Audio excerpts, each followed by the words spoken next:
तो now we will start second topic, ionisation potential.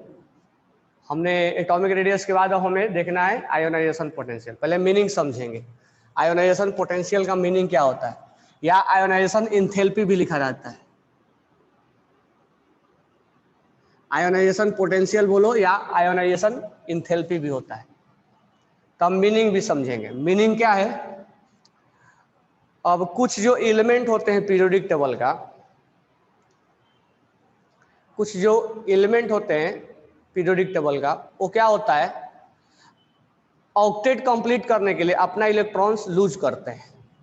ठीक है, तो हम यहां लिखेंगे पहला point, some element, write down करना, सम एलिमेंट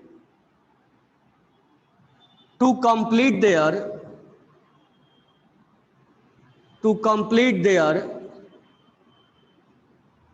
octet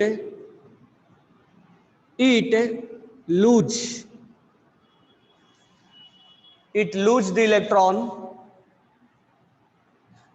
गेन भी करता है, शेयर भी करता है, लेकिन हम गेन और शेयर यहां नहीं देखेंगे, हम यहाँ क्या लूज वाला देखेंगे। Some elements to complete their octet it lose the electron, gain भी होगा शेयर भी होगा, लेकिन गेन और शेयर इस पार्ट में नहीं पढ़ेंगे। सेकेंड पॉइंट हमारा ये है कि ऑक्टेट कंप्लीट क्यों करना चाहता है, why they complete their octet. तो when it complete their octet या डुप्लेट, इट बिकम स्टेबल, यानी उसका कॉन्फ़िगरेशन इनर्ट गैस के जैसा हो जाता है और इनर्ट गैस रिएक्शन नहीं करता है। It complete their octet it become stable, इसलिए वो ऑक्टेट कंप्लीट करना चाहता है। कैसे, एग्जाम्पल में अगर हम बात करें तो सोडियम के बारे में बात करें तो 281, तो सोडियम यहां से एक इलेक्ट्रॉन लूज कर देगा, लूज करने के बाद ये बन जाएगा Na+। अब इसका ऑक्टेट कंप्लीट हो गया, आउटर सेल में 8 इलेक्ट्रॉन हो गया, इसलिए इसको ऑक्टेट के अकॉर्डिंग स्टेबल माना जाएगा। अगर हम बात करें Mg तो 282 होता है, तो यहां से 2 इलेक्ट्रॉन लूज होता है। ठीक है, तो ये बन जाएगा Mg+2, इलेक्ट्रॉन लूज होता है तो प्लस चार्ज आता है, और इस पे ऑक्टेट इसका कंप्लीट हो गया। यही अगर एग्जांपल है एल्युमिनियम तो 283, एल्युमिनियम अगर 3 इलेक्ट्रॉन लूज किया तो ये बन जाएगा एल्युमिनियम+3 और इसका ऑक्टेट हो जाएगा कंप्लीट। तो बहुत सारे जो एलिमेंट्स होते हैं, आयोनाइजेशन एंथैल्पी और आयोनाइजेशन पोटेंशियल सेम होता है। तो बहुत सारे एलिमेंट जो होते हैं वो अपना इलेक्ट्रॉन्स लूज करके अपना ऑक्टेट कंप्लीट करके, और ऑक्टेट के अकॉर्डिंग वो क्या बनना चाहते हैं, स्टेबल बनना चाहते हैं। हमें इसी के बारे में सोचना है, इससे अधिक नहीं सोचना है। अब हम आते हैं इसके मीनिंग पे, क्या होता है। इतना लिख लिए तुम लोग। तो 2 पॉइंट यहां से होता है कि कोई इलेक्ट्रॉन अपना इलेक्ट्रॉन क्यों लूज करना चाहता है, ऑक्टेट कंप्लीट करने के लिए। अब ऑक्टेट क्यों कंप्लीट होता है, तो वो इनर्ट गैस के जैसा बनना चाहता है ताकि वो स्टेबल बने, क्योंकि इनर्ट गैस रिएक्शन में पार्टिसिपेट नहीं करता है, तो वो ऑक्टेट के अकॉर्डिंग वो स्टेबल हो जाता है। ठीक है, अब हम आगे बात करते हैं। अब आते हैं आयोनाइजेशन इंथैल्पी, मीनिंग निकालते हैं। मीनिंग क्या हुआ, तो ये बातें तो हो गई कि इलेक्ट्रॉन्स लूज करना चाहता है, सबने लिख लिया।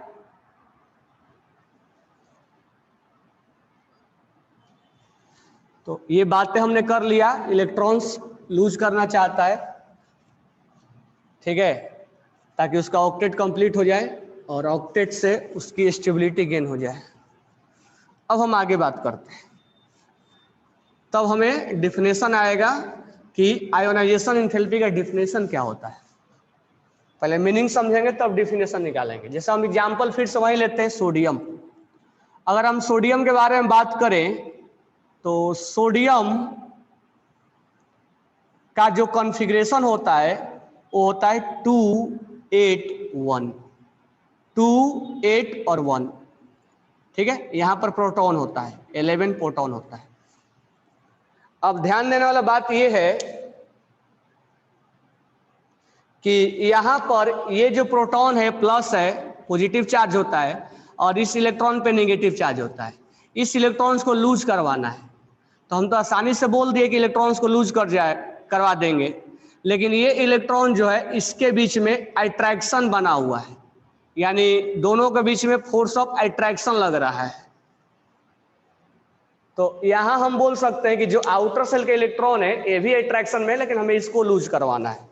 तो हम ये बोलेंगे कि जो आउटर सेल का 1 इलेक्ट्रॉन है और इस प्रोटॉन में एक फोर्स ऑफ अट्रैक्शन लग रहा है, क्योंकि दोनों का चार्ज क्या है, अपोजिट है। अपोजिट चार्ज के बीच में क्या लगता है, अट्रैक्शन। तो हम बोल सकते हैं कि आउटर सेल का जो इलेक्ट्रॉन है एंड प्रोटॉन, जो न्यूक्लियस में बैठा प्रोटॉन है जिस पे चार्ज क्या है, पॉजिटिव है, are attracted to each other, अब ये एक दूसरे के अट्रैक्ट कर रहे हैं, और हम बोल रहे हैं कि इसको लूज करवाना है, इसको बाहर निकालना है, और ये इसके मुंह माया में पड़ा हुआ है। मुंह माया में पड़ा हुआ मतलब ये इसके अट्रैक्शन में, हमें इसको बाहर निकालना है। तो अपने मर्जी से तो बाहर जाएगा नहीं, लेकिन इसको इलेक्ट्रॉन्स लूज करवाना मजबूरी है। क्यों लूज करवाना मजबूरी है, क्योंकि ये ऑक्टेट कंप्लीट करना चाहता अपना, और ये अपने मन से जाएगा नहीं, क्योंकि ये इसमें अट्रैक्शन है ना, और हमें इसको बाहर निकालना है। ठीक है, जैसे मान लो क्लास में कई स्टूडेंट है और किसी को बाहर करना है, तो वो लेकिन बाहर जा नहीं रहा है, तो बाहर नहीं जा रहा है तो फिर उसको फोर्स लगाना पड़ेगा। तो ये इलेक्ट्रॉन्स इसके मुंह माया में पड़ा हुआ है, और लेकिन इसको हमें लूज करवाना है। तो अपने आप तो ये होगा नहीं कि चलो हम लूज हो जा रहे हैं, हमारा मर्जी हम लूज हो गए, नहीं, ऐसा नहीं होगा। अब इस जो अट्रैक्शन है, ये जो इधर अट्रैक्शन लग रहा है, अब इस अट्रैक्शन से ज्यादा एक इसके ऊपर एक फोर्स लगाना पड़ेगा, एक इसको निकालने के लिए बाहर से फोर्स लगाना पड़ेगा, यानी इसको एनर्जी देना पड़ेगा, इसको यहां से एक एनर्जी सप्लाई करना पड़ेगा। वो एनर्जी हीट के फॉर्म में भी हो सकता है, एक यहां से एनर्जी सप्लाई करना पड़ेगा। एनर्जी हम सप्लाई करेंगे, क्योंकि इसके ये जो अट्रैक्शन इसको तोड़ना है ना, जब तक ये टूटेगा नहीं तब तक ये बाहर निकलेगा नहीं, तो इस एनर्जी को सप्लाई करना है। इस एनर्जी को हमें सप्लाई करना है, और ये एनर्जी इतना सप्लाई होना चाहिए कि इसके बॉन्ड को जो ये अट्रैक्शन इसको टूट जाए और बाहर निकल जाए। अब जैसे मान लो ये मार्कर है, अब मार्कर में इस कैप को हमें बाहर निकालना है ऐसे। अब मान लो कैप लगा हुआ है, अभी ये इसके साथ जुड़ा हुआ है, लेकिन इस कैप को हमें बाहर निकालना मजबूरी है, तो हम इस पे क्या लगाएंगे, फोर्स लगाएंगे, इसको हम बाहर निकालेंगे। तो हम बाहर इसको निकालने के लिए, क्योंकि हमें लिखना है, तो बाहर निकालने के लिए हम इस पे फोर्स लगाए, तब जाके बाहर निकला है। तो इस इलेक्ट्रॉन्स को बाहर निकालना है तो हम एक एनर्जी सप्लाई करेंगे, ठीक है। और वो एनर्जी, अब मान लो हम इस पे इसको बाहर निकाल रहे हैं, फोर्स लगा रहे हैं, लेकिन फोर्स हमारा क्या है, जो ये मार्कर और इसके साथ अटैच है कैप के साथ, वो कम है अभी, इसलिए नहीं निकल पा रहा है। लेकिन हम जैसे इससे ज्यादा फोर्स लगाएंगे ये तुरंत निकल जाएगा। तो हमें इस अट्रैक्शन से ज्यादा एक फोर्स लगाना पड़ेगा यहाँ पे, और फोर्स लगाने का मतलब हमें एनर्जी सप्लाई करना पड़ेगा, क्योंकि हम जाके वहां पकड़ के थोड़े निकाल के लाएंगे इलेक्ट्रॉन को। जो इलेक्ट्रॉन दिख नहीं रहा है उसको हम पकड़ के थोड़े लाएंगे कि चलो तुम। तो उसके लिए हमें एनर्जी सप्लाई करना पड़ेगा, और वो एनर्जी हीट के फॉर्म में हो सकता है, वो एनर्जी लाइट के फॉर्म में हो सकता है, कि लाइट में भी क्या होता है, एनर्जी होता है। वो एनर्जी करंट के भी फॉर्म में हो सकता है, करंट के भी फॉर्म में हो सकता है, ठीक है। तो हम एक एनर्जी सप्लाई करते हैं, और वो एनर्जी सप्लाई करते हैं ताकि ये इलेक्ट्रॉन्स बाहर निकल जाए। तो यहां एक हमें एनर्जी की रिक्वायरमेंट पड़ती है, ठीक है। तो रिक्वायर्ड एनर्जी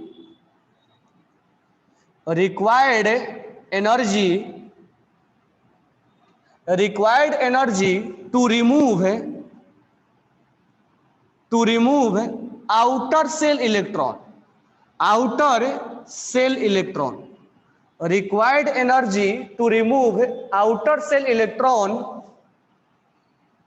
इन। अब जो सोडियम होता है यहां पर ऐसा बोला जाता है कि सोडियम एक्चुअली क्या होता है, सॉलिड फॉर्म में होता है, लेकिन पहले सोडियम को गैसियस एटम में लाया जाता है तब इलेक्ट्रॉन्स को निकाला जाता है। यानी जो हम इलेक्ट्रॉन्स को निकालने का काम करेंगे वो गैसियस फेज में लाने के बाद करेंगे, यानी पहले हम सॉलिड को बदलेंगे गैस में तब ये हम एनर्जी देंगे कि तुम अब निकलो। तो required energy to remove outer shell electron in gaseous atom. अब गैसियस एटम मतलब ये मत सोचना कि केवल गैस, नहीं, सॉलिड में भी रहेगा तो उसको गैसियस में लाएंगे। तो required energy to remove outer shell electron in gaseous atom for 1 mole. 1 mole, अब 1 मोल का मीनिंग मैं समझाऊंगा, पहले अब लिख लेना अभी। फॉर 1 मोल, 1 मोल क्या होता है वो आगे हम बात करेंगे। Is known as ionisation enthalpy, short में मैं लिख दिया आयोनाइजेशन इंथैल्पी या आयोनाइजेशन पोटेंशियल। ठीक है, तो इसका डेफिनेशन क्या होगा, यही है आयोनाइजेशन इंथैल्पी, यानी required energy to remove outer shell electron. बस इतना ही अभी जानो, यहां पर हमें एनर्जी लगाना पड़ेगा ताकि ये इलेक्ट्रॉन्स निकल जाए, और इस इलेक्ट्रॉन्स को निकालने के लिए जो एनर्जी लगाएंगे उस एनर्जी को हम बोलते हैं आयोनाइजेशन इंथैल्पी। ठीक है, यहां पर हमने एनर्जी लगाएंगे और एनर्जी लगाने के बाद जो जितना एनर्जी लगाएंगे, इससे एक कैप है, अब कैप के लिए हम कुछ एनर्जी लगा रहे हैं निकालने के लिए, तो जितना एनर्जी लगाएंगे ताकि इलेक्ट्रॉन्स बाहर निकल जाए उस एनर्जी को हम बोलते हैं आयोनाइजेशन इंथैल्पी। तो required energy to remove outer shell electron in gaseous atom for 1 mole is known as ionisation enthalpy. तो ये इसका डिफिनेशन है। तो मीनिंग समझ में आया कि पहले तो हम ये जानेंगे कि इलेक्ट्रॉन्स क्यों निकालना जरूरी है, क्योंकि उसको ऑक्टेट कंप्लीट करना है। ठीक है, अब कितना एनर्जी सप्लाई करेंगे इसको निकालने के लिए, क्यों एनर्जी सप्लाई करना जरूरी है, क्योंकि ये इसके साथ अट्रैक्शन में है, अपोजिट चार्ज के बीच में अट्रैक्शन में है। तो इस अट्रैक्शन को हटाने के लिए हम एनर्जी सप्लाई करेंगे बाहर से, और वो एनर्जी हीट के फॉर्म में होगा, लाइट के फॉर्म में होगा, करंट के फॉर्म में होगा। जितना एनर्जी देंगे ताकि इलेक्ट्रॉन्स निकल जाए उस एनर्जी को हम बोलते हैं आयोनाइजेशन इंथैल्पी। ठीक है, तो डायग्राम निकाल के डेफिनेशन लिखो।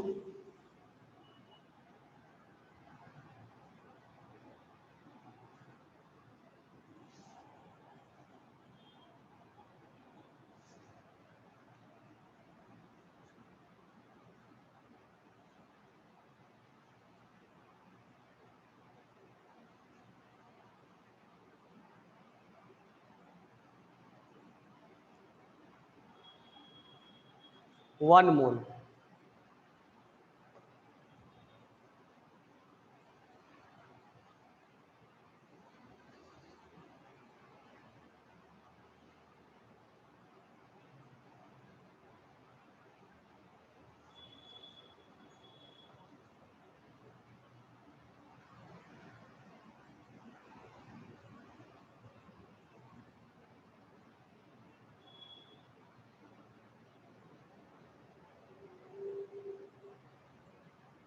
एनर्जी किसी फॉर्म में हो सकता है।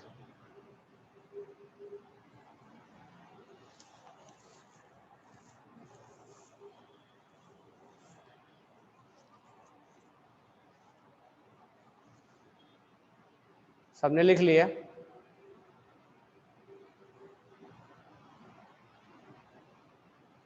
चलो, तो यही इसका आयोनाइजेशन इंथैल्पी का मीनिंग है, आयोनाइजेशन पोटेंशियल का मीनिंग है। तो हमें इलेक्ट्रॉन्स निकालने में कितना एनर्जी लगेगा उस एनर्जी को हम क्या बोलेंगे, आयोनाइजेशन इंथैल्पी। ठीक है, अब आते हैं हम कंपेयर कि हमें आयोनाइजेशन इंथैल्पी किसमें ज्यादा लगेगा किसमें कम लगेगा, इसका हमें कंपेयर करना होगा।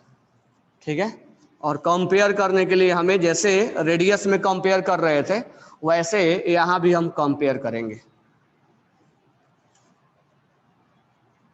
ठीक है, तो नेक्स्ट हमारा पॉइंट है कंपेयर। तो सेकेंड पॉइंट हमारा how to compare, how to compare ionisation enthalpy, हम कैसे कंपेयर करें।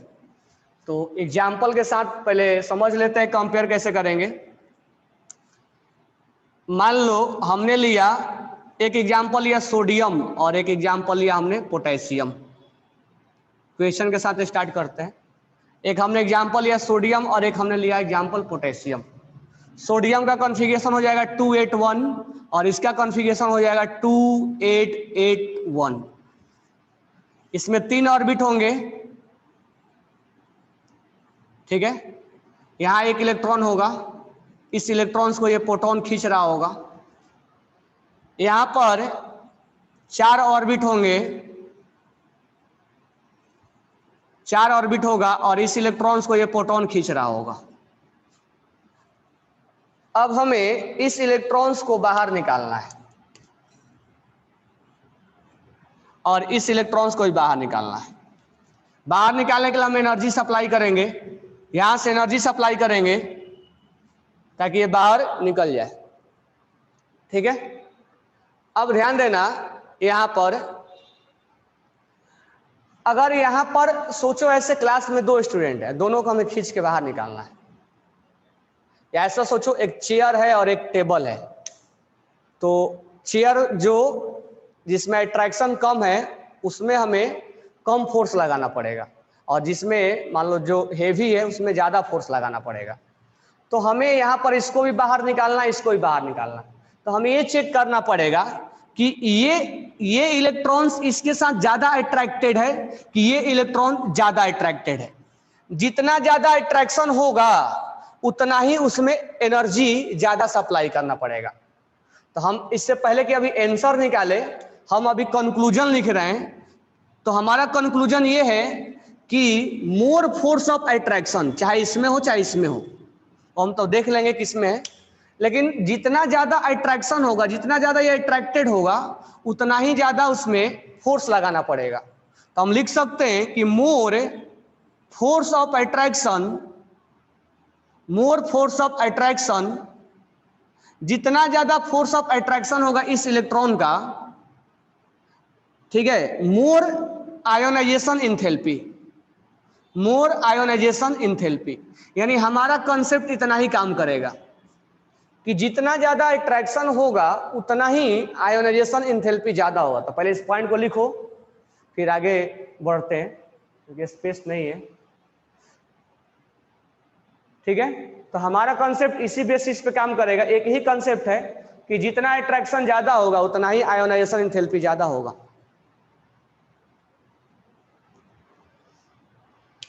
तो अभी हम इसका आंसर हमने नहीं बताया है, बट हमारा हर क्वेश्चन में कंसेप्ट यही काम करेगा। ये जितना अट्रैक्टेड होगा उतना ही उसको बाहर निकालना डिफिकल्ट होगा, यानी more attraction more difficult to remove an outer shell electron. समझ में आ गया ना। तो एक पॉइंट इधर भी लिख लेना, more force of attraction more difficult, more force of attraction more force of attraction more difficult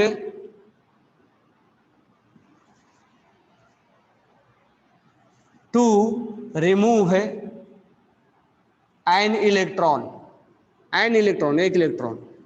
so more energy will required, इसको भी लिख लेना। यानी जितना ज्यादा अट्रैक्शन होगा उतना ही डिफिकल्ट होगा उसको बाहर निकालने में और उतना ही एनर्जी ज्यादा लगाना पड़ेगा, देना पड़ेगा, ठीक है। उतना ही एनर्जी ज्यादा हमें देना पड़ेगा। अगर हम बात करें, अब तुम लोग 9-10 में पढ़े होगे कि किसी सिस्टम को, मान लो ये सिस्टम है, इसमें हमें रिएक्शन करवा रहा है। अगर इस सिस्टम को हम हीट देते हैं या एनर्जी देते हैं, एनर्जी बोले तो हीट अगर हम देते हैं तो इसको हम बोलते हैं endothermic.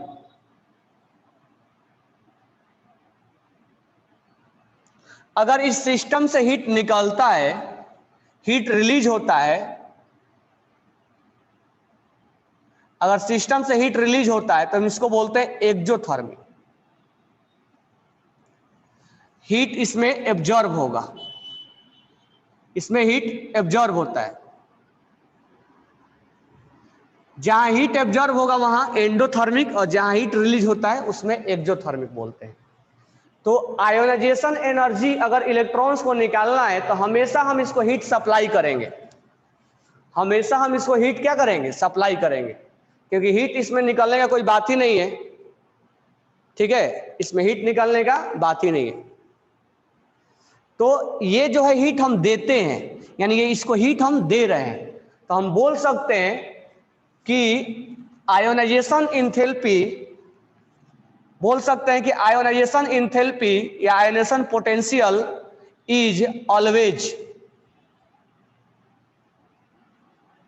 Always endothermic process, endothermic process, क्योंकि इसमें हीट हमेशा हमें देना पड़ेगा, और देने के लिए क्या होता है, जब ये हीट एब्जॉर्ब करेगा तो ये एंडोथर्मिक होगा, ये कभी भी एक्सोथर्मिक नहीं हो सकता है,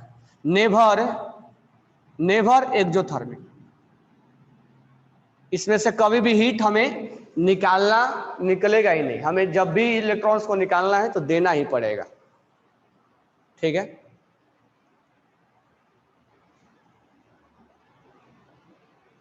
बरोबर है ना। तो यहां पर हमने ये देखा कि जितना अट्रैक्शन है उतना ही डिफिकल्टी ज्यादा होगा, और डिफिकल्टी ज्यादा होगा तो उतना ही एनर्जी हमें ज्यादा देना पड़ेगा ना। इसका मतलब हम ये बोल सकते हैं कि जितना ज्यादा फोर्स ऑफ अट्रैक्शन जितना ज्यादा है उतना ही हमें आयोनाइजेशन इंथैल्पी ज्यादा होगा, यानी force of attraction is directly proportional to ionisation enthalpy. जितना ज्यादा अट्रैक्शन होगा उतना ही आयोनाइजेशन इंथैल्पी ज्यादा होगा। More force of attraction more enthalpy, more force of attraction more enthalpy. बात क्लियर हो गया। तो ये हम कंपेयर करने के लिए हमारे दिमाग में इतना बातें होना चाहिए कि एक ही पॉइंट देखना है तुम्हें, जितना ज्यादा अट्रैक्शन होगा उतना ही उसको इलेक्ट्रॉन्स को निकालना मुश्किल होगा, डिफिकल्टी होगा, और उतना ही एनर्जी ज्यादा देना पड़ेगा। तो बात क्लियर हो गई, सबने लिख लिया। अब यहां से बात हमारा बनता है कि हम कैसे चेक करें कि अट्रैक्शन किस में ज्यादा है किस में कम है। हमारा पॉइंट इस बात पे अब आकर रुक जाएगा कि ये तो समझ में आ गया कि अट्रैक्शन ज्यादा है तो आयोनाइजेशन इंथैल्पी ज्यादा होगा, लेकिन हम कैसे समझे कि किसमें अट्रैक्शन ज्यादा है किसमें कम है, हमें कैसे समझ में आएगा। तो अब हमें अट्रैक्शन के ऊपर जाना है कि अट्रैक्शन कैसे चेक कर लिया जाए। तो इससे पहले तुम्हें आयोनाइजेशन इंथैल्पी के टेबल में मैं पढ़ाया था, सॉरी रेडियस वाला टेबल में, तो मैं बोला भी था कि टेबल वहीं चलता रहेगा। तो देखो यहाँ पर कैसे 1 बाय 1 क्वेश्चंस करते हैं और कैसे हम उस क्वेश्चन को यहाँ, तो हमारा जो पहला क्वेश्चन था, क्वेश्चंस के साथ हम टेबल बनाएंगे। तो हमारा पहला क्वेश्चन था सोडियम और पोटेशियम। तो सबसे पहले हम इसका ऑर्बिट निकालेंगे। जो हम काम रेडियस में करते आ रहे थे वो काम हम यहां भी करेंगे, यानी हम इलेक्ट्रॉन्स निकाल के क्या निकालेंगे, number of orbit, number of हम ऑर्बिट निकालेंगे। अब नंबर ऑफ ऑर्बिट या तो इक्वल आएगा या तो अनइक्वल आएगा, दो ही केस आ सकता है ना, या तो इक्वल आएगा या तो अनइक्वल आएगा। तो यहां हम नंबर ऑफ ऑर्बिट जब देखें तो यहां नंबर ऑफ ऑर्बिट 3 है और यहां नंबर ऑफ ऑर्बिट 4 है। तो सबसे पहले हमें चेक करना है नंबर ऑफ ऑर्बिट। यहाँ नंबर ऑफ ऑर्बिट 3 है, यहाँ 4 है, यहाँ एक इलेक्ट्रॉन है, यहाँ एक इलेक्ट्रॉन है। इस इलेक्ट्रॉन्स को हमें बाहर निकालना है। तो हम ये जानेंगे कि देखो ये प्रोटॉन है और ये प्रोटॉन है, तो ये इलेक्ट्रॉन जितना पास में रहेगा उतना ही अट्रैक्शन ज्यादा रहेगा। ये जितना दूर रहेगा, तुम जितना पास रहोगे उतना ही अट्रैक्शन ज्यादा रहेगा ना, नहीं रहेगा। तुम दूर होते जाओगे तो अट्रैक्शन भी कम होता चला जाएगा।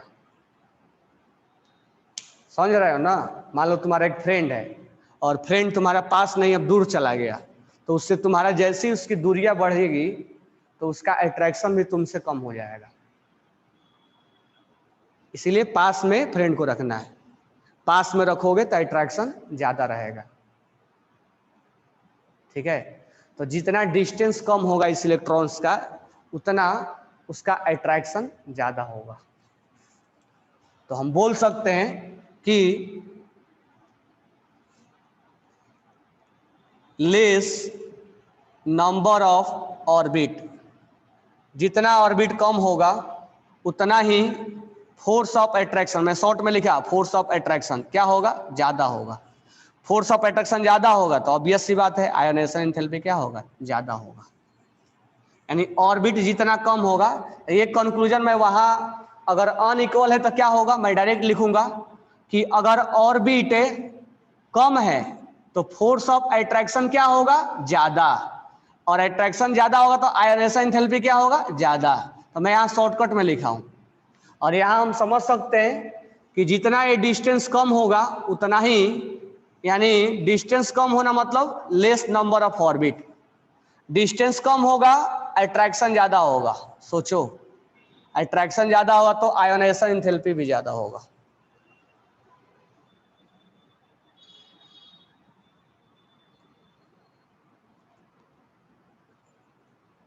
ठीक है,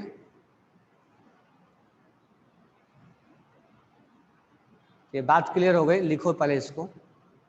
तो एक राइट साइड हम टेबल बना रहे हैं, टेबल वही वाला है जो हम रेडियस में बना रहे थे।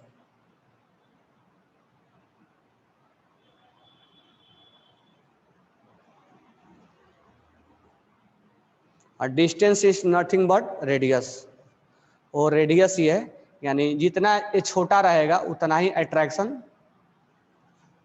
जितना ये पास में रहेगा उतना ही अट्रैक्शन ज्यादा होगा, और अट्रैक्शन ज्यादा होगा तो आयोनाइजेशन एंथैल्पी ज्यादा होगा।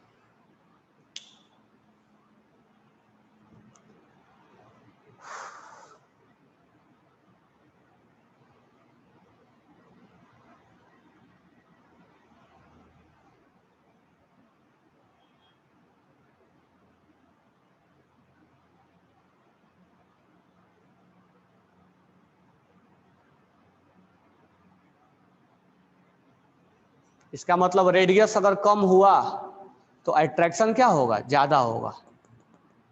रेडियस अगर कम हुआ तो अट्रैक्शन क्या होगा, ज्यादा होगा, और अट्रैक्शन ज्यादा होगा तो आयोनाइजेशन एंथैल्पी क्या होगा, ज्यादा होगा। ये लिख लेना और उसको साइड में टेबल बना के लिखना है इसको।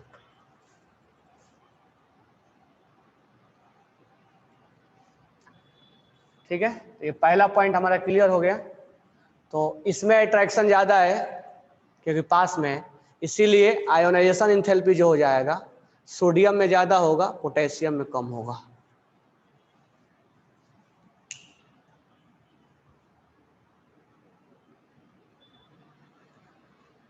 तो ये पहला हमने टेबल में देखा। तो इसीलिए आयोनाइजेशन एंथैल्पी अगर समझ में आता है, सॉरी रेडियस, तो हमें आयोनाइजेशन एंथैल्पी समझने में कोई ज्यादा प्रॉब्लम नहीं होता है। ये लिख लिए होगे तुम लोग। अब हम नेक्स्ट क्वेश्चन लेते हैं।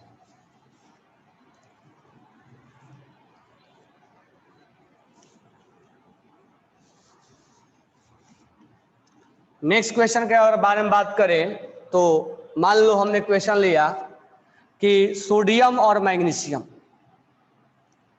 ठीक है।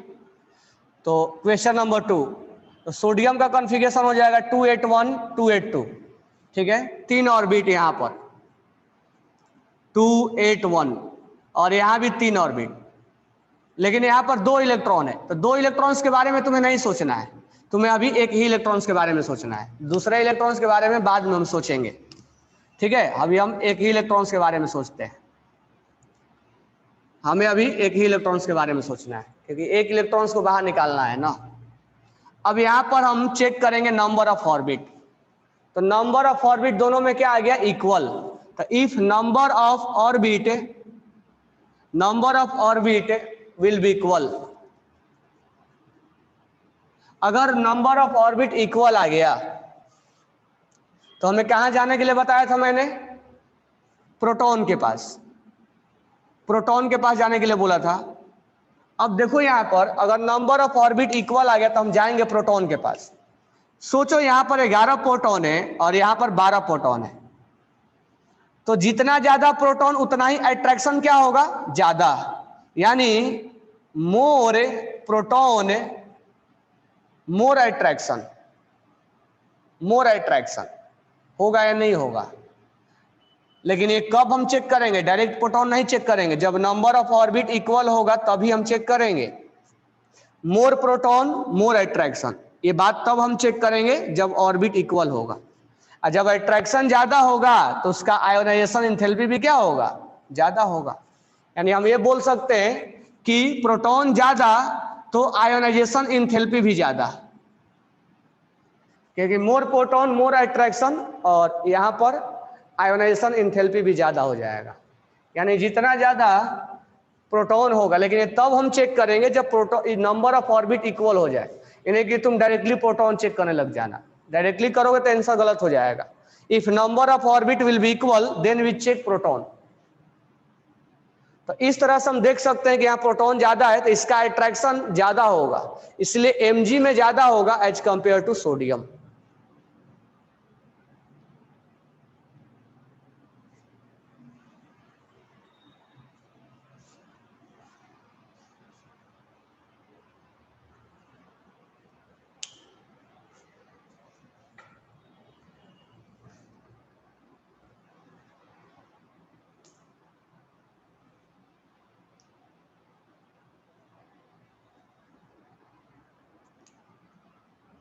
यानी यहां भी तुम रेडियस से ही चेक कर रहे हो, तो रेडियस इसका कम होगा, तो रेडियस कम होगा तो इलेक्ट्रॉन निकालना डिफिकल्ट होगा,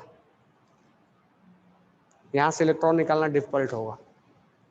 तो यहाँ एनर्जी ज्यादा सप्लाई करना पड़ेगा और यहाँ एनर्जी कम सप्लाई करना पड़ेगा।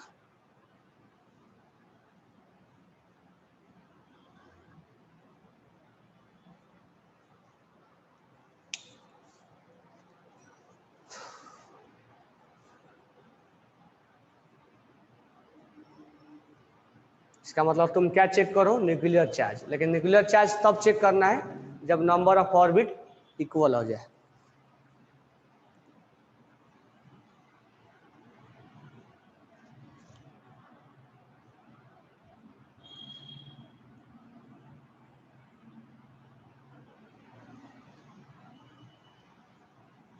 अब ध्यान दो, तीसरा क्वेश्चन, तीसरा क्वेश्चन हमारे पास है, हटा दो इसको, दोनों समझ में आ गया ना। अब हमारे पास थर्ड क्वेश्चन है। थर्ड क्वेश्चन ये है कि अगर हमें Mg से इलेक्ट्रॉन निकालना है और Mg प्लस से इलेक्ट्रॉन निकालना है, ठीक है, अब हमें कंपेयर करना है कि किसमें इलेक्ट्रॉन्स निकालना डिफिकल्ट होगा। तो ध्यान से समझना, पहले इसके पास इलेक्ट्रॉन निकालेंगे तो 12 इलेक्ट्रॉन, इसका 11 इलेक्ट्रॉन, इसका 282 और 281। अब ध्यान से समझना, यहां पे इसके पास 3 ऑर्बिट है 282, लेकिन हमें इस इलेक्ट्रॉन्स के बारे में सोचना है, इस इलेक्ट्रॉन्स को बाहर निकालना है, इस इलेक्ट्रॉन्स को, इसके बारे में अभी नहीं सोचेंगे हम, ठीक है। और यहां पर ऑर्बिट आ गया हमारा 3, 2, 8 और 1। हमें यहां पर इस इलेक्ट्रॉन्स के बारे में सोचना है, इसके बारे में सोचना है, ठीक है, कि इसको बाहर निकालने के लिए कितना एनर्जी दिया जाएगा और इसको बाहर निकालने के लिए कितना एनर्जी दिया जाएगा। तो सबसे पहले हमने क्या निकाला? नंबर ऑफ ऑर्बिट निकाल दिया, number of orbit 282 3 orbit, 281 3 orbit, orbit आ गया इक्वल, ऑर्बिट आ गया इक्वल। तो ऑर्बिट इक्वल आ गया तो हम कहां जाएंगे? प्रोटॉन के पास। कितने प्रोटॉन Mg का? 12 प्रोटॉन। कितने प्रोटॉन Mg का? Mg प्लस का 12 प्रोटॉन, क्योंकि प्रोटॉन तो चेंज होता नहीं है।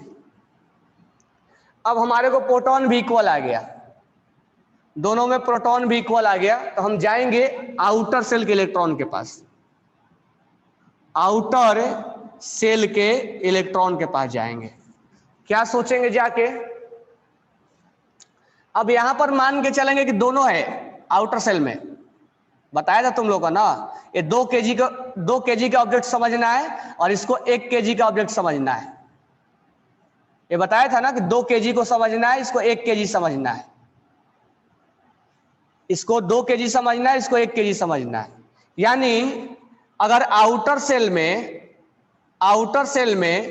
अगर इलेक्ट्रॉन कम हुआ, आउटर सेल में इलेक्ट्रॉन कम हुआ तो 1 kg को ज्यादा खींचेगा, 1 kg को ज्यादा खींचेगा। यानी आउटर सेल में कम इलेक्ट्रॉन होंगे तो force of attraction, outer shell में अगर कम इलेक्ट्रॉन हुआ, आउटर सेल में अगर कम इलेक्ट्रॉन हुआ तो 1 kg को ज्यादा खींचेगा कि 2 kg को? तो ऑब्वियस सी बात है 1 kg को ज्यादा खींचेगा। तो अगर आउटर सेल में कम इलेक्ट्रॉन हुआ तो अट्रैक्शन ज्यादा होगा, और अट्रैक्शन ज्यादा होगा तो ऑब्वियस सी बात है इलेक्ट्रॉन निकालना डिफिकल्ट हो जाएगा, और उस केस में आयोनाइजेशन एंथैल्पी ज्यादा हो जाएगा। उस केस में हमें इलेक्ट्रॉन निकालना डिफिकल्ट हो जाएगा और वहां से आयोनाइजेशन एंथैल्पी ज्यादा हो जाएगा। तो हम कंक्लूजन क्या लिखेंगे कि आउटर सेल का इलेक्ट्रॉन अगर कम हुआ तो फोर्स ऑफ अट्रैक्शन ज्यादा होगा, और फोर्स ऑफ अट्रैक्शन ज्यादा होगा तो इलेक्ट्रॉन निकालना डिफिकल्ट हो जाएगा। यहाँ 1 kg का ऑब्जेक्ट है, यहाँ 2 kg का ऑब्जेक्ट है। अब ये मत सोचना सर यहाँ तो 1 के लिए बात कर रहे थे ना, कर रहे थे, लेकिन यहाँ 2 इलेक्ट्रॉन है और यहाँ पर 1 ही इलेक्ट्रॉन है। तो 1 kg को खींचना और 2 kg को खींचना, 1 kg को ज्यादा खींचेगा और 2 kg को कम खींचेगा। तो यहाँ आउटर सेल में कम इलेक्ट्रॉन है तो यहाँ अट्रैक्शन ज्यादा है, तो एनर्जी उतना ज्यादा हमें सप्लाई करना पड़ेगा, और एनर्जी अगर ज्यादा सप्लाई करेंगे तो एनर्जी अगर हमें ज्यादा सप्लाई करना है, हम यहाँ क्यों बोल रहे हैं कि 2 इलेक्ट्रॉन समझो, हमें निकालना है 1 ही इलेक्ट्रॉन, लेकिन है कितना? 2। तो हमें निकालने के लिए 1 इलेक्ट्रॉन के बारे में सोचेंगे, लेकिन अगर 2 है तो 2 kg के बारे में सोचेंगे, ठीक है। और यहाँ इलेक्ट्रॉन्स कम है तो अट्रैक्शन ज्यादा होगा, अट्रैक्शन ज्यादा हो तो इंथैल्पी ज्यादा होगा। इस केस में Mg+2 का ज्यादा, Mg+ का ज्यादा होगा और Mg का कम होगा।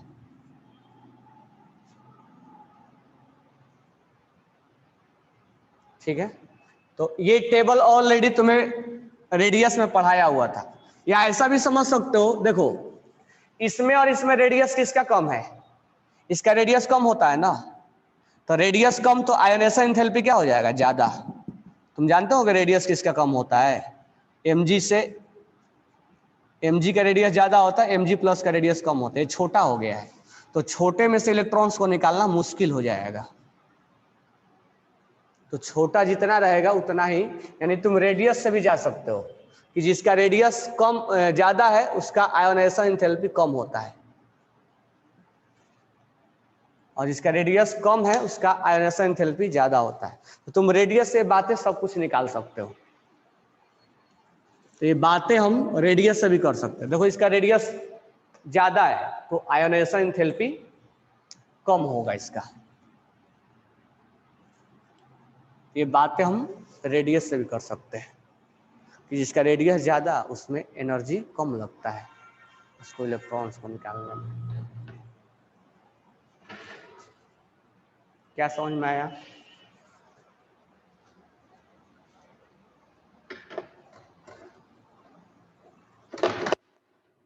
बात क्लियर हो गया?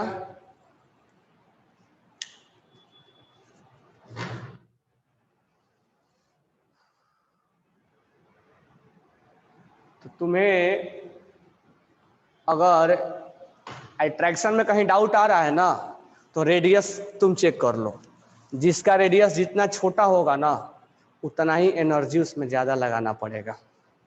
तो बातें हम दोनों ढंग से समझ सकते हैं। कहने का मतलब ये हुआ कि समझने का तरीका अलग अलग है। चाहेंगे तो अगर हमें अगर थॉट बढ़ गया है, हाँ डायरेक्टली रेडियस से भी कंपेयर कर लो, कोई प्रॉब्लम नहीं है। जिसका रेडियस छोटा होता है उसमें एनर्जी ज्यादा लगता है।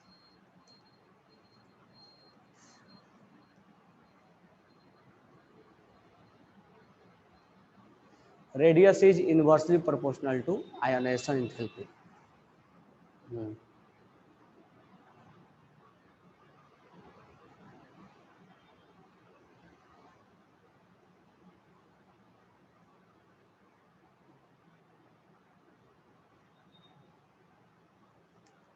यहाँ मेल्टिंग पॉइंट और बॉइलिंग पॉइंट के बाद कहाँ से आ गया? सबका मेल्टिंग पॉइंट बॉइलिंग पॉइंट होता है, केवल मेटल का थोड़े होता है। यहाँ मेल्ट थोड़े कर रहे हो तुम।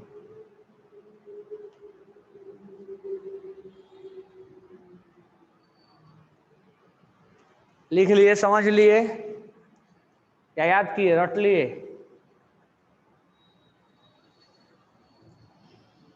समझे, रटे, क्या किए? समझो, देखो तुम्हें टाइम दिया हूं समझने के लिए, सोचो एक बार। तीनों पॉइंट्स क्लियर हो गए?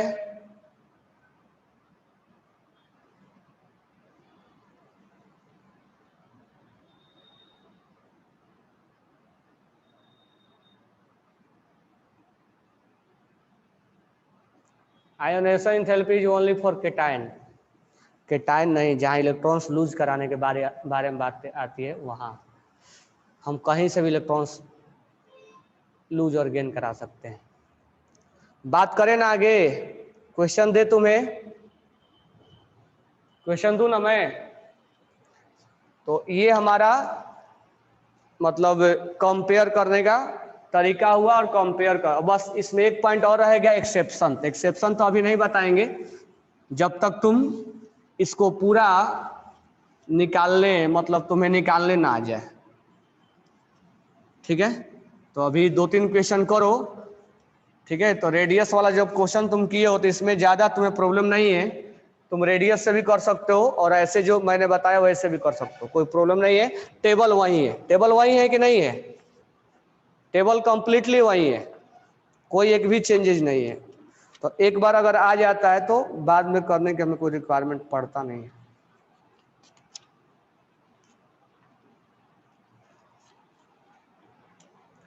बस टेबल आना चाहिए।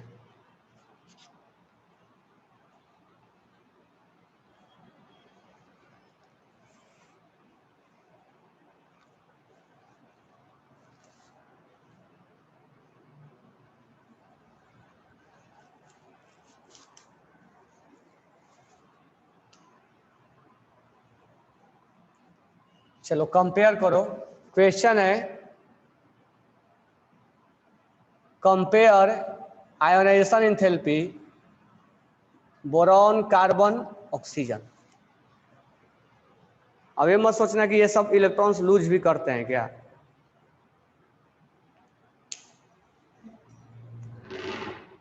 Less proton more will be radius. Proton ज्यादा रहेगा तो अट्रैक्शन क्या होगा? ज्यादा होगा ना। अट्रैक्शन ज्यादा होगा तो रेडियस कम हो जाएगा। ज्यादा पर्सन, प्रोटॉन को पर्सन मान लो, पर्सन ज्यादा खींचेगा तो साइज छोटा हो जाएगा, यानी मोर प्रोटॉन मोर अट्रैक्शन, और मोर अट्रैक्शन। अब ये नहीं सोचना है कि सर इसमें हमें BCO में इलेक्ट्रॉन्स लूज करता है कि नहीं करता है, और एक ही इलेक्ट्रॉन्स के बारे में आपको सोचना है।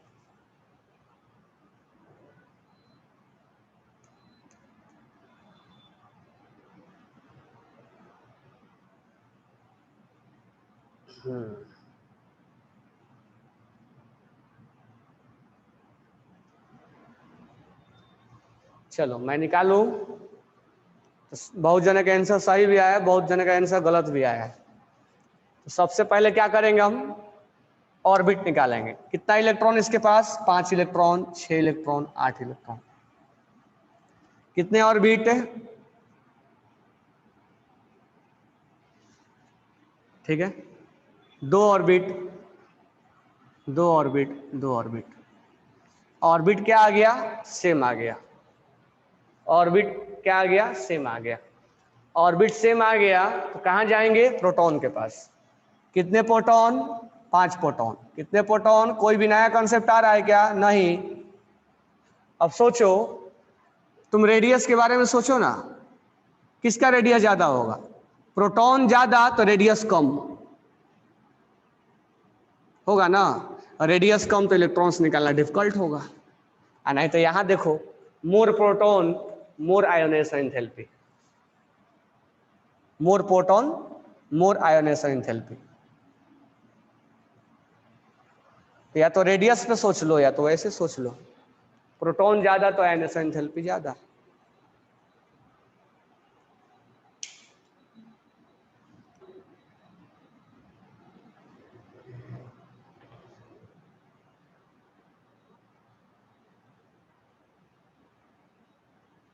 प्रोटॉन बोलो या न्यूक्लियर चार्ज बोलो, देखिए ठीक है। अब निकालो लिथियम, क्वेश्चन लिखो, compare ionisation enthalpy, lithium, sodium, potassium, rubidium, caesium.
चलो मैं बताऊं,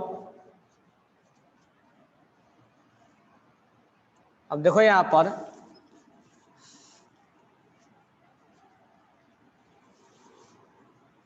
हम कंपेयर करेंगे lithium, sodium, potassium, rubidium, caesium. तो मैं डायरेक्ट ऑर्बिट निकाल दूं। देखो इसका 2 ऑर्बिट होगा क्योंकि सेकेंड पीरियड में है, ये 3 ऑर्बिट होगा क्योंकि थर्ड पीरियड में है, इसका 4 ऑर्बिट होगा क्योंकि 4, और इसके 5 ऑर्बिट होंगे और इसके 6 ऑर्बिट होंगे। ठीक है, अब हमें इलेक्ट्रॉन्स को निकालना है। तो एक इलेक्ट्रॉन्स को निकालना है, यहाँ एक इलेक्ट्रॉन है, यहाँ एक इलेक्ट्रॉन है, और यहाँ एक इलेक्ट्रॉन है, और यहाँ इलेक्ट्रॉन है। सबसे पहले हमने क्या निकाला, number of orbit. Number of orbit क्या आ गया, अनइक्वल, इक्वल नहीं है ना। तो जिसका ऑर्बिट कम है उसका यानी ये साइज कम है, तो इसका अट्रैक्शन क्या होगा, ज्यादा होगा। तुम प्रोटॉन के पास नहीं जाओगे, जो गधे प्रोटॉन के पास गए हैं उसको समझना चाहिए कि ऑर्बिट इक्वल होता है तब प्रोटॉन के पास जाया जाता है, क्योंकि बहुत ऐसे गधे हैं इसमें जो प्रोटॉन को चेक किए हुए और आंसर उल्टा पुल्टा भेजे हो। तो इसमें साइज कम है यानी ऑर्बिट कम है। ऑर्बिट जब कम है हम इस कंसेप्ट से चेक करेंगे, ऑर्बिट कम है तो अट्रैक्शन ज्यादा होगा, अट्रैक्शन ज्यादा होगा तो यहां से इलेक्ट्रॉन्स निकालना डिफिकल्ट हो जाएगा। यानी लिथियम, सोडियम, पोटेशियम, रिविडियम और सीजियम, यहां से हम इलेक्ट्रॉन आसानी से निकाल सकते हैं क्योंकि ये बहुत दूर है। तो हम इस कंसेप्ट को देखेंगे, ऑर्बिट कम है तो अट्रैक्शन ज्यादा लगेगा, और ज्यादा लगेगा तो एनर्जी ज्यादा सप्लाई करना पड़ेगा, यानी यहाँ एनर्जी ज्यादा देना पड़ेगा, यहाँ कम, यहाँ कम, यहाँ और कम, यहाँ और कम। तो इसमें लिथियम में एनर्जी ज्यादा देना पड़ेगा। ऐसे भी साइज इसका कम है, तो साइज कम है यानी रेडियस कम है तो एनर्जी ज्यादा ही देना पड़ेगा।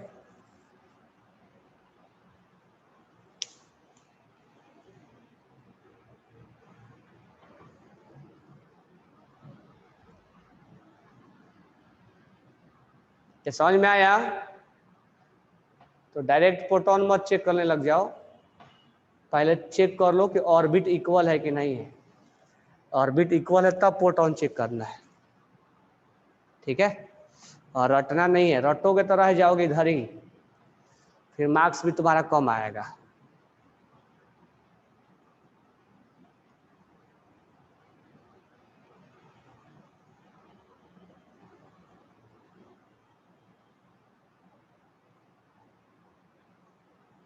क्लियर हो गया?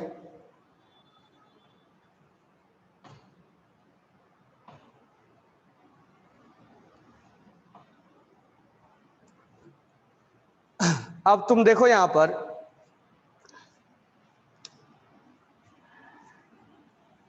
ध्यान देना। अब सोचो, अगर तुम लेफ्ट टू राइट जाते हो, लेफ्ट टू राइट अगर जाते हो तो ऑर्बिट इक्वल आता है कि नहीं आता है? अगर तुम लेफ्ट टू राइट जाते हो तो ऑर्बिट क्या आता है? इक्वल आता है कि नहीं आता है? आता है।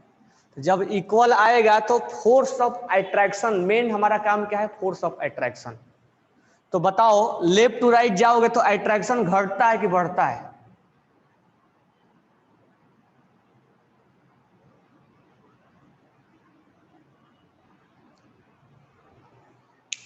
तो सबने बोला है इंक्रीज होगा, लेकिन इसमें एक गधा है, नाम बता रहा हूं, वो घटेगा बोल रहा है। कौन है वो गधा? एक तो ये आदित्य, क्या नाम है इसका, एक है आदित्य, इसने बोली है घटेगा। एक और है इसमें, उसका नाम क्या है? जेबा। जेबा नहीं, जेबा बढ़ता है, सही बोला है। Increase increase increase increase. एक और है भूमिका, भूमिका भी गलत बोली है। और कौन कौन है?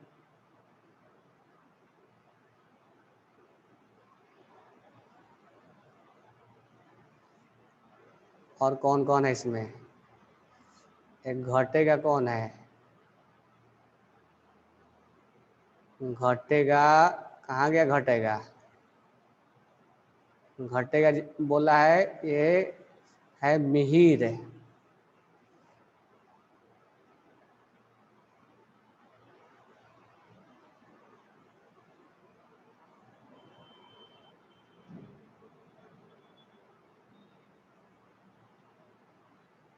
ठीक है,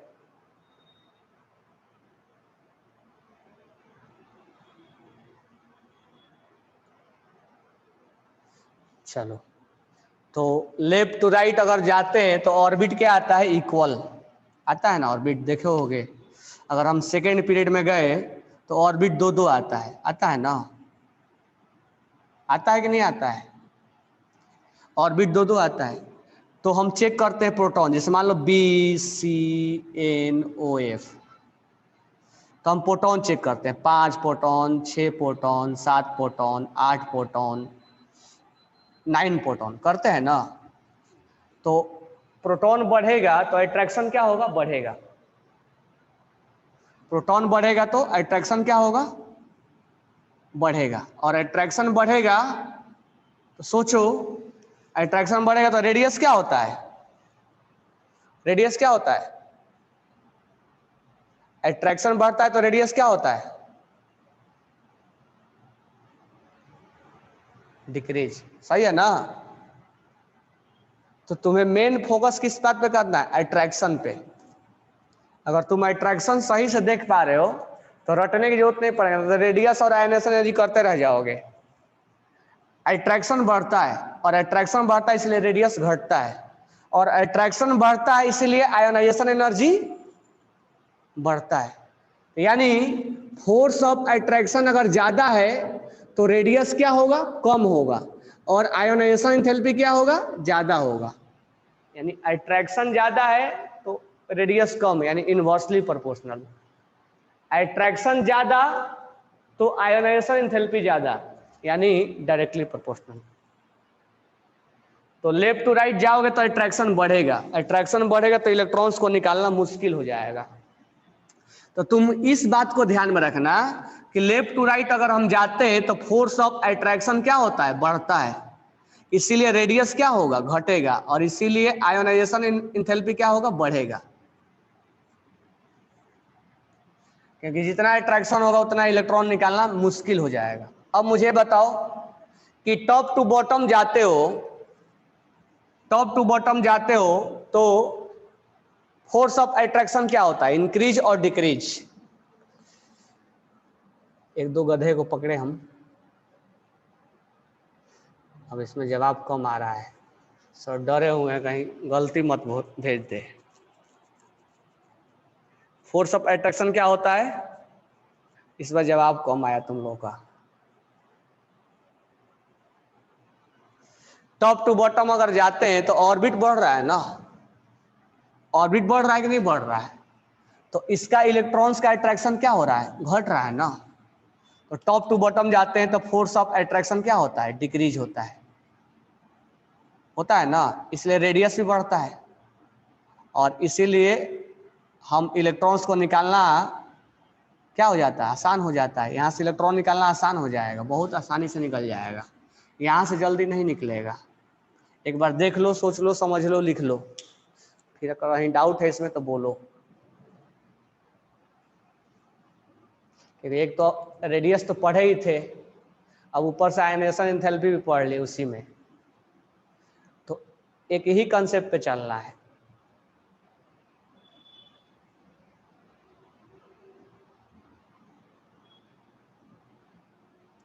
तो अट्रैक्शन के बारे में सोचो, अट्रैक्शन के बारे में, और अट्रैक्शन के बारे में ये पूरा टेबल बता रहा अच्छे से।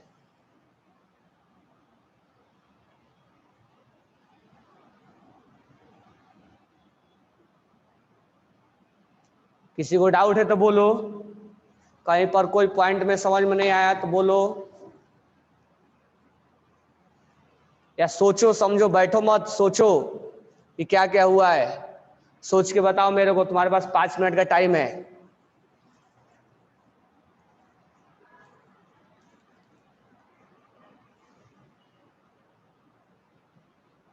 सब अच्छे से सोचो, मैं 5 मिनट यहाँ पर बैठा हुआ हूँ, तुम्हारा वेट कर रहा हूँ, कहाँ पर प्रॉब्लम है, सोचो क्या क्या होगा।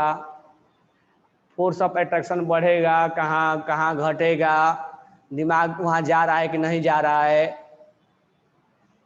रेडियस घटेगा कि नहीं घटेगा, बढ़ेगा कि नहीं बढ़ेगा, कैसे सोच पा रहे हैं। क्योंकि डिफिनेशन जानने से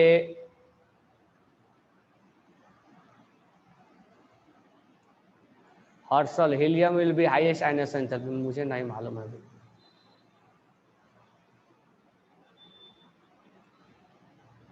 ionisation enthalpy of noble gas, वो भी नहीं मुझे मालूम है।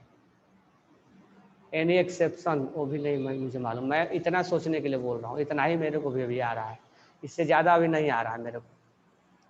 इतना सोचो,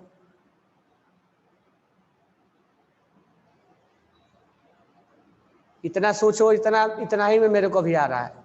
इतना सोच सोच के बताओ, मैं आगे नहीं बढ़ने वाला हूँ। तुम्हारे पास 5 मिनट का टाइम है, सोचो अट्रैक्शन किधर बढ़ रहा है, किधर घट रहा है, रेडियस किधर बढ़ेगा। एक साथ दोनों मत सोचने लग जाना। आयनेशन एनर्जी पहले सोचो, रेडियस सोच लियो।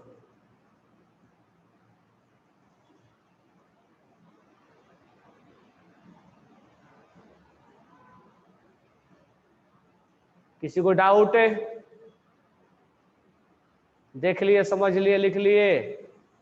श्रेयस पाटिल, चलो।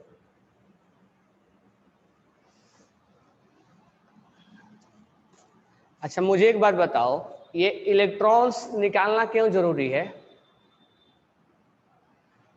Force of attraction is more than radius will be less. हाँ, ये इलेक्ट्रॉन्स निकालना क्यों जरूरी है? स्टेबिलिटी गेन करने के लिए।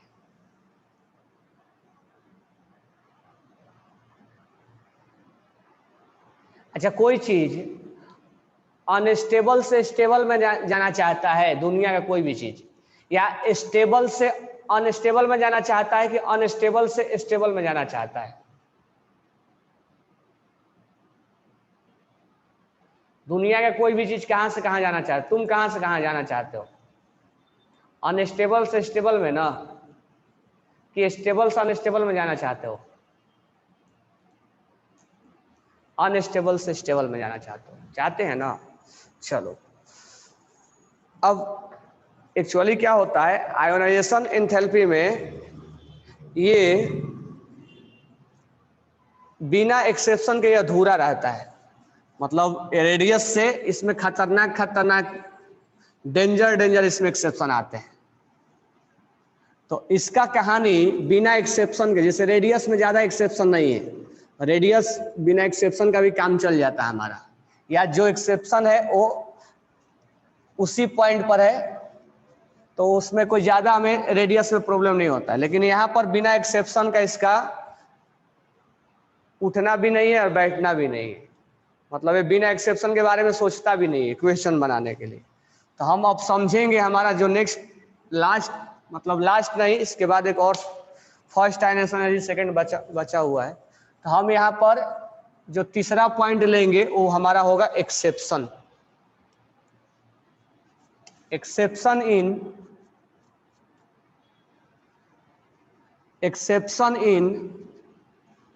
Ionisation enthalpy. एक्सेप्शन क्या होगा? एक्सेप्शन इन आयोनाइजेशन एंथैल्पी, जो पहला एक्सेप्शन है, पहला एक्सेप्शन जो हमारा इनर्ट गैस, इनर्ट गैस, हम इनर्ट गैस के बारे में जानते हैं कि इसका ऑक्टेट और डुप्लेट केवल हीलियम का, ये ऑलरेडी कंप्लीटेड होता है, ये ऑलरेडी क्या होता है? कंप्लीटेड होता है। तो ये कंप्लीटेड होता है मतलब ये ऑलरेडी क्या है? स्टेबल है। अब इसमें से तुम अगर बोलोगे कि नियॉन भाई चलो तुमसे हम एक इलेक्ट्रॉन्स निकालते हैं, तुम्हारे पास 8 इलेक्ट्रॉन है, तो नियॉन भाई क्या बोलेगा? नियॉन भाई बोलेगा कि मैं क्यों निकालूंगा इलेक्ट्रॉन्स, मैं तो स्टेबल हूं, तुम मेरे में से इलेक्ट्रॉन्स क्यों निकालोगे? निकालने के लिए पीछे तुम्हारा पर्पस क्या है? तो पर्पस हमें हमारा स्टेबिलिटी गेन करवाना, ऑक्टेट कंप्लीट करवाना। ये तो पहले से इसका ऑक्टेट कंप्लीट है, अब इसमें क्यों निकालोगे? तो ये बोलेगा देखो भाई मेरा पहले से ऑक्टेट कंप्लीट है, मैं इलेक्ट्रॉन्स, मैं पहले से स्टेबल हूं, मुझे इलेक्ट्रॉन्स निकालने की कोई शौक नहीं है, मैं इलेक्ट्रॉन्स नहीं निकालूंगा। तो ये किसी ने बोला कि ऐसे कैसे नहीं निकालोगे, तुम्हें निकालना ही पड़ेगा। तो किसी ने बोला जबरदस्ती हम निकालेंगे, तो ये बोला ठीक है निकाल सकते हो तुम, लेकिन उस केस में तुम्हें मुझे बहुत ज्यादा एनर्जी देना पड़ेगा, क्योंकि हम स्टेबल हैं। तो तुम मुझे इलेक्ट्रॉन्स निकालने में मैं मना नहीं कर रहा हूं, लेकिन एनर्जी बहुत ज्यादा तुम्हें सप्लाई करना पड़ेगा, क्योंकि हम स्टेबल हैं। और स्टेबल चीज में से कोई भी चीज इलेक्ट्रॉन्स निकाला जाता है तो वो बहुत ज्यादा एनर्जी देना पड़ता है। यानी इनर्ट गैस का हाईएस्ट आयोनाइजेशन एंथैल्पी होता है, मतलब इसके बारे में कुछ सोचना ही नहीं है। क्यों हाईएस्ट आयोनाइजेशन एंथैल्पी होता है? क्योंकि ये स्टेबल है, यानी ये किंग है, यहाँ का राजा है, आयोनाइजेशन एंथैल्पी में किंग है ये। जैसे अगर 4 ऑप्शन में से क्वेश्चन अगर हमें दिया जाए कि हाईएस्ट आयोनाइजेशन एंथैल्पी किसका है, और 4 ऑप्शन दे दिया जाए। पहला ऑप्शन है नाइट्रोजन, दूसरा ऑप्शन है सोडियम, तीसरा ऑप्शन है ऑक्सीजन, और चौथा ऑप्शन है कोई भी ले लो इनर्ट गैस।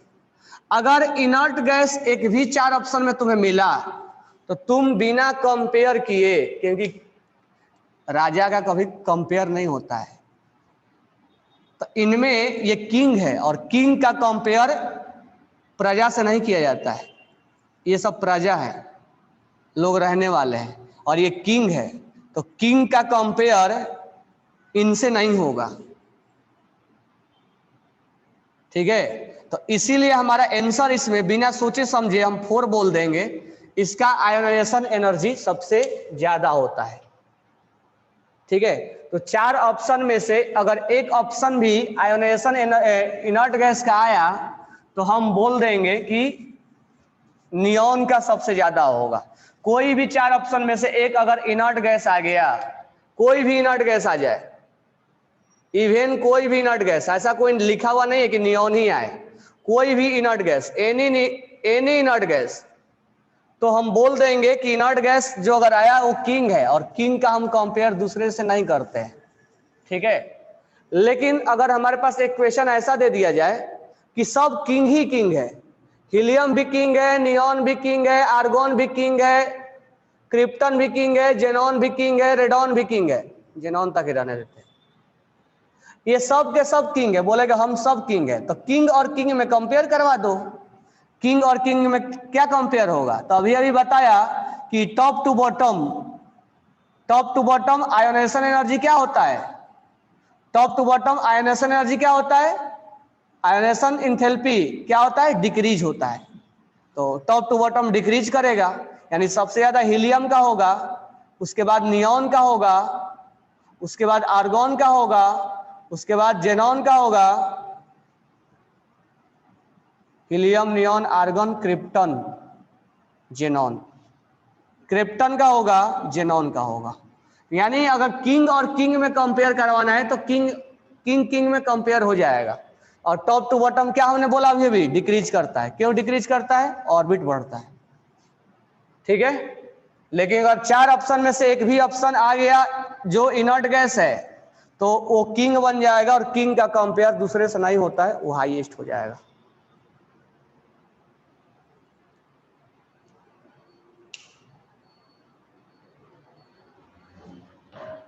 अच्छा, उनको तलवार दे सृजित।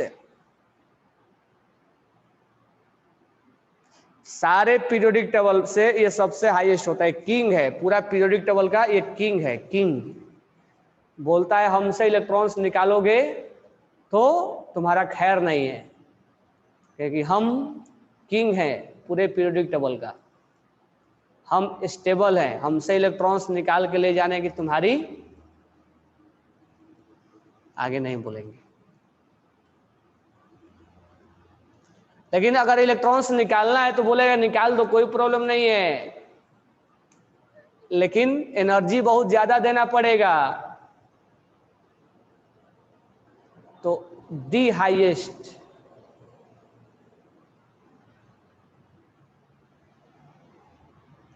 मिट्टी में मिल जाएगा।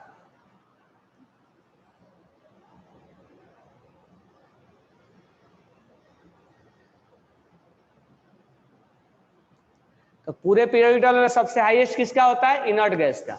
और इनमें सबसे ज्यादा किसका होता है? हीलियम का।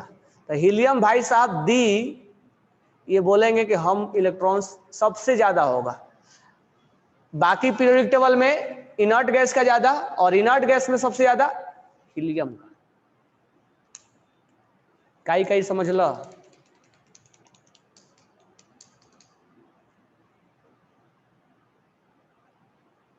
तो 4 ऑप्शन में से एक भी अगर ऑप्शन इनर्ट गैस आया तो आंसर कौन होगा तुम्हारा?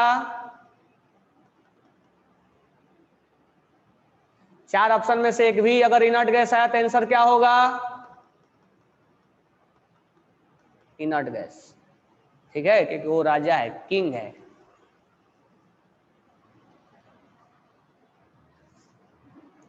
क्यों किंग है? क्योंकि उसका ऑक्टेट कंप्लीट है। ऑक्टेट इसीलिए बोलेगा कि हम तो पहले से स्टेबल है, मुझे अनस्टेबल क्यों बना रहे हो? तो उसको अनस्टेबल नहीं बनाना है। अगर बोलेगा बनाना चाहते हो तो बना लो, लेकिन एनर्जी बहुत ज्यादा देना पड़ेगा। मान लो तुम्हारे कोई दोस्त है, ठीक है, और उससे तुम्हारी दोस्ती बहुत गहरी है, और कोई तुम्हारा उस दोस्त को तोड़ना चाहता है, तो तुम्हारी जो दोस्ती है बहुत ज्यादा स्टेबल है, बहुत गहरी दोस्ती है, लेकिन एक तीसरा पर्सन आया बोला कि हम तुम्हारी दोस्ती को तोड़ेंगे, तो दोनों दोस्त मिलके बोलोगे क्या कि हम स्टेबल हैं, हमें क्यों तोड़ना चाहते हो? तो बोलेगा सामने वाला नहीं, हमें तोड़ना है। ये बोलेगा तोड़ना है तो तोड़ दो, लेकिन तुम्हें एनर्जी बहुत ज्यादा देना पड़ेगा, तभी हम टूटेंगे, पहले नहीं टूटेंगे हम। समझ लगा?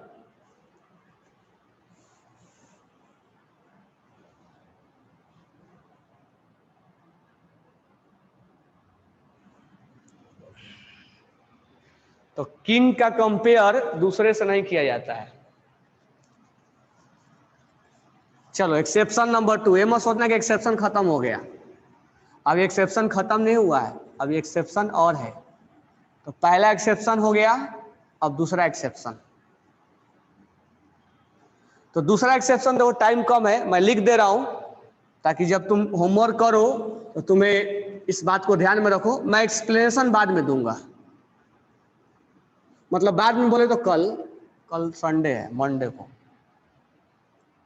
तो सेकेंड एक्सेप्शन जो है वो है second exception, exception number 2, nitrogen का ज्यादा होता है ऑक्सीजन से, फास्फोरस का ज्यादा होता है सिलिकॉन से, सल्फर से। अब ये कैसे क्यों होता है वो कल बताऊंगा, ऐसा क्यों होता है, होना चाहिए था इसका, होता है इसका। बेरिलियम का ज्यादा होता है बोरॉन से, मैग्नीशियम का ज्यादा होता है एल्युमिनियम से। ये एक्सप्लेनेशन कल दूंगा मैं, तुम बस लिख लेना, मैं कल दूंगा।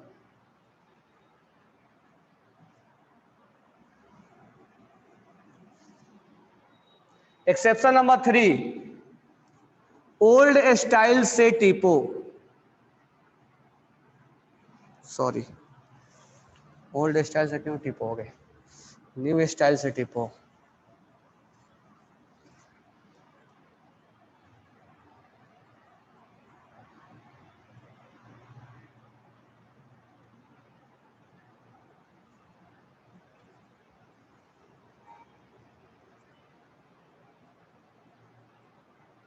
चलो अभी 2 लिखो, ठीक है, और होमवर्क लिखो। तो होमवर्क में तुम्हें कल क्या करना है, लेवल 1 का क्लास वर्क का इंट्रोडक्शन, जो किस नाम से दिया है,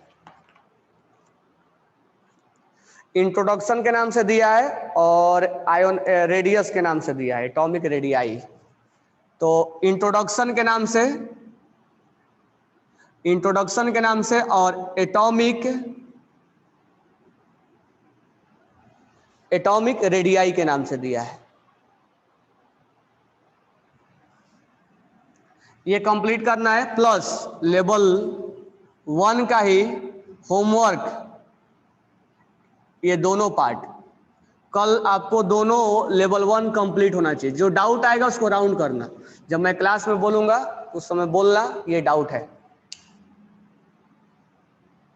लेवल 1 क्लास वर्क और होमवर्क दोनों कंप्लीट होना चाहिए, ठीक है। मैं क्लास में डाउट लूंगा, डाउट राउंड करके रखना। जब मैं क्लास में बोलूंगा कि क्वेश्चन बोलो डाउट के लिए, तो आप उस क्वेश्चंस को धमाके की तरह, बम की तरह फेंक दो।